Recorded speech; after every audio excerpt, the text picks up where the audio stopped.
DPA news Marathi, शोध सत्य बातमीचा।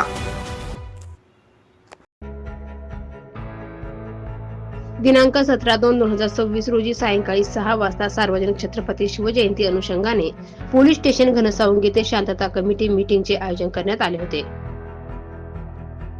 त्यावेळी घनसावंगी पोलीस स्टेशनचे पोलीस निरीक्षक केतन राठोड सर यांनी मार्गदर्शन केले। कायदा सुव्यवस्था राखण्यासाठी कायदा कोणीही हातात घेऊ नये, डीजे मुक्त गाव शहर कसं करता येईल याकडे आमचे प्रयत्न आहे। त्यामुळे कुठल्याही समाजाच्या भावना दुखावल्या गेल्या नाही पाहिजे याकडे विशेष लक्ष गावातील पोलीस पाटील यांनी द्यावे असे देखील म्हटले आहे। यावेळी घनसावंगी पोलीस स्टेशन हद्दीतील सर्व पोलीस पाटील, सर्व पत्रकार बांधव, ज्येष्ठ नागरिक, सामाजिक कार्यकर्ते, महाराष्ट्र पोलीस मित्र संघातील पदाधिकारी, परिसरातील प्रतिष्ठित नागरिक हे देखील उपस्थित होते। DPA न्यूज साठी प्रतिनिधी रमेश पवार, घनसावंगी। ताज्या घडामोडी व अपडेट जाणून घेण्यासाठी आताच DPA न्यूज चॅनलला सबस्क्राइब करा आणि बेल आयकॉन क्लिक करायला विसरू नका।